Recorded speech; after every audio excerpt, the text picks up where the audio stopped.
but it's competing with so many other ways to give. And the ALS Challenge is but one of them. Movember is another. Yeah. It's so easy now to give to any charity anywhere in the world with a click. Yeah. And so we need to be receptive to that capacity. Well, and hopefully other people. I know myself with the ALS, when it came out, I saw that ALS was getting X amount of dollars. They were doing very well. So I chose to not do the Ice Bucket Challenge, but in return I donated to another cause that I'm fond of, as well as the Ottawa Food Bank instead. Good for you. So, and I noticed that, after I did that, some people, oh, that's a great idea, and other people did the same. So hopefully, because I realize that a lot of people, some people might have X amount of dollars allotted to their budget to donate for a year, and if ALS took that all away, then other charities would be.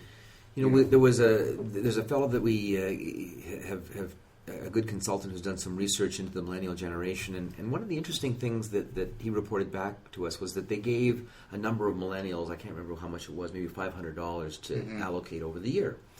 And when they came back at the end of the year, and they tracked where they donated, mostly online, and they asked them, said, well, do you know how many organizations you donated to? Invariably, they underestimated that.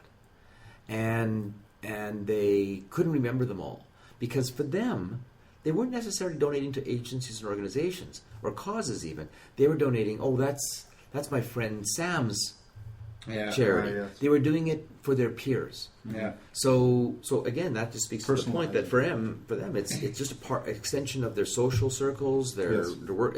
It's not necessarily a cause that they're connected to. They're connected to a cause through their relationship with a friend. So there we go. That's what we're going to do. Every group of friends that you have, split each one of them up. Give one to the Ottawa Youth Bureau, one to Operation Come Home, one to the Ottawa Mission, one to and then you can all come together. You'll be going out to parties to support these ones, raising funds that way. You'll know things that are going on. So that's our mission that we'll send out. Well, that's split your groups. That sounds like a viral campaign to me. You'll have a lot more fun at parties talking about how you've helped people rather than what color your cabinet's going to be painted next week. It's a lot more fun doing that. Or again, so when people donate to United Way, obviously they can go to the website and electronically donate. You mentioned there is an option if, say I want to donate $100 or whatnot, I can allocate which charities I want to. You can, yep. Or I can just donate $100 correct to United Way, and then it's dispersed however it's dispersed, I guess. Or even within United Way, you can select some of the goals that we've selected around homelessness, around mental health, addictions, employment for people with disabilities. And what we'll try to do is engage in a conversation with you about what is it that you care about. Mm-hmm. Where are your passions? Where are your interests? Because we recognize if we can find that out from you, then we can actually come back to you and tell you, well, this is the difference you've made. Absolutely. These are the number of lives you've changed. This is the kind of change you've experienced. And we've got some wonderful, wonderful stories of people who have been the beneficiaries of donors' dollars and the support from agencies and the work that United Way brings to the table. Yeah. And we have changed so many lives in this community, but there's still work to be done. Yeah. Well, and then that donor obviously feels that much more comfortable doing it again the next year. They should. Right? If they're donating to something they're passionate about and they see the result, obviously the next year they'd like to do the same thing, as opposed to just throwing some money into a pot that you don't know where it's going. And that's the other big change with this generation. There was a time when people were busy with their careers. It was a separate thing, and they would give to feel a sense of discharge of their responsibility as a citizen. Yeah. It's not that they didn't care where it went, but they were glad to have someone to take care of that for them. Yeah. It's not the same now. People want to know. Mm-hmm. Well, and that's a good thing. It is. I mean, as opposed to, whenever I was growing up, I figured it was probably a false idea, but, where rich people want to donate for a tax break.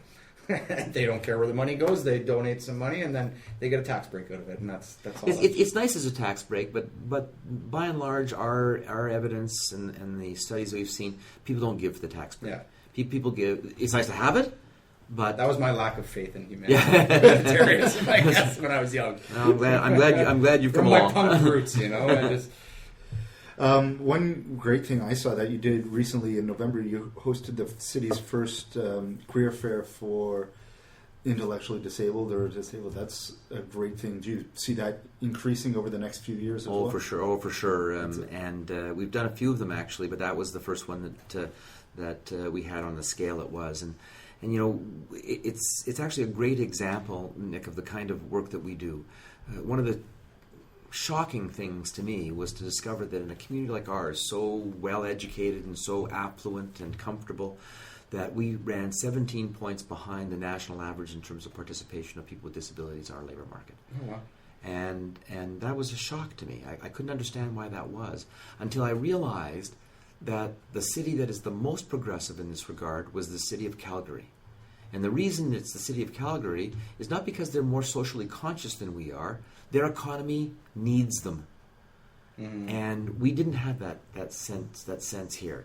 And what we were missing was that there were so many places for people with all sorts of disabilities to contribute meaningfully to businesses. The best example was the champion that we had from Mark Wafer's name. He and his wife own a number of Tim Hortons franchises, and he hires a number of people with intellectual developmental disabilities to work in his franchises. And as a result, he says, I don't do it for any charitable reasons. I do it because if he now has about 50% of his workforce that has developmental disabilities. His absentee rate is 0. Yeah. His workers' compensation rate is 0. His turnover rate has gone from 70% down to 35%. Wow. Those are economic reasons. Yeah. And so his soapbox is that you don't have to do this because you believe in social justice or in compassion. You can do this because it's good for your bottom line. Yeah. Now, he believes in those things too. Yeah. But what a difference it makes to have someone, instead of being a recipient of state support, to be someone who's contributing. Yeah. What a difference for our society that makes, as well as being the right thing to do. Yeah, so let's keep it going on and keep getting it bigger every single year and get more companies to understand that. And, exactly. I think that's the numbers work, and the longer you do it, the more numbers you have, the easier it is to get those people that love the numbers to see. Very quickly before we go, what is maybe 2 other events that you think are so great that more people should come out to? I also, you have the Nordstrom Gala that is coming up in March. That's going to be great for the new shopping center at the Rideau Center, so that'll be fun. But maybe another couple, because you must go to several events. Well, the Nordstrom event is great for people who love shopping. Actually, I'm very excited about that because, of course, we together with the Ottawa Regional Cancer Foundation were chosen as the charities to be the recipients, and it really speaks well because Nordstrom is a very thoughtful, very deliberate organization in terms of their arrival in a market. So to have been selected, we're really proud of that. But the 2 things I would commend people to think about if they want to know more about their community, know more about the United Way, is in the May time frame we have something called our Community Builder Awards, and that is a time when we stop and we celebrate some of the greatest organizations, individuals, businesses that make our city great.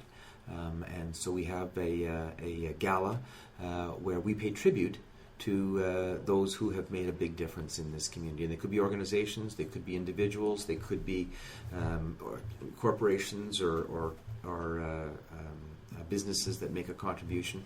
But we don't celebrate that well in this community. And these are the heroes, and that's why you have the hashtag UW Heroes. That's right. This year, which I think is a great, and I think those are the heroes that our students in elementary school and high school should be hearing about more than some of these athletes or.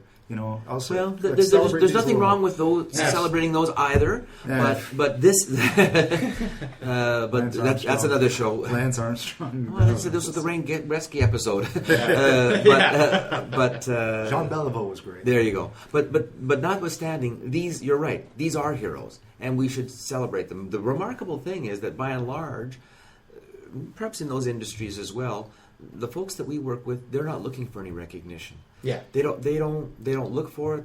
It's not they don't want it, but that's not why they're in it. That's why they should get more. And recognition. that's exactly how we felt, and to inspire others. And It's so like we I really- used to work in the food industry in hospitality, and I found that there was a type of people that would complain a lot when something was wrong. They always wanted something free versus the person that wouldn't complain when something was wrong. I found they deserved something free more so. You know what I mean? You could tell they weren't picking just to get something free. Yeah. Those were the types that deserve that recognition. And that seems to be almost universally the case in this sector. The people are doing it because they have something in their soul that is nourished by this work. Yeah. And you're right, that is something in and of itself to celebrate. But we celebrate it because it deserves it. We celebrate it because it defines the kind of community we are. We do it because it's what inspires others. And so we're very proud to do it. We want to do it more. Do you know where the next event is? It will be at the Ottawa Convention Center. The Shaw Center. The Shaw Center.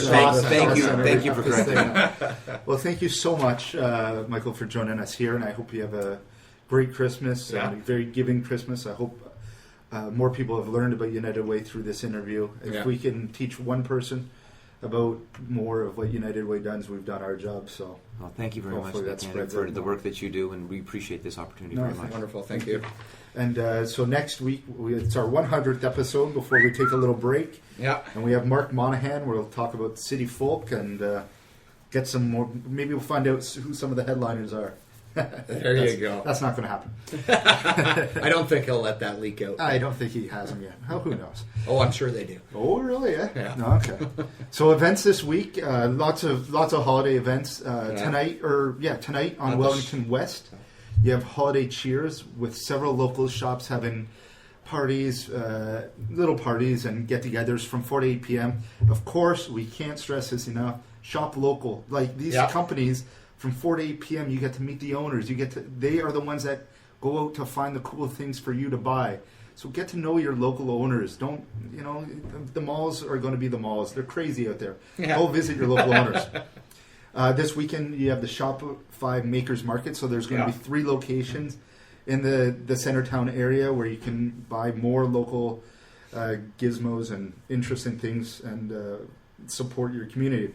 Got the office party tonight. The office At party the at the Shaw Shaw Center? Center, where we should have. Yeah. The School of Photographic Arts Night of Music fundraiser is on Friday at 168 Dalhousie. Hub Holiday Market on Saturday at 10 a.m. Saw Video is having an open house this weekend. Crushed Improv is having a special. Crushed 007. I know they're working on some tunes, and that's 7 p.m.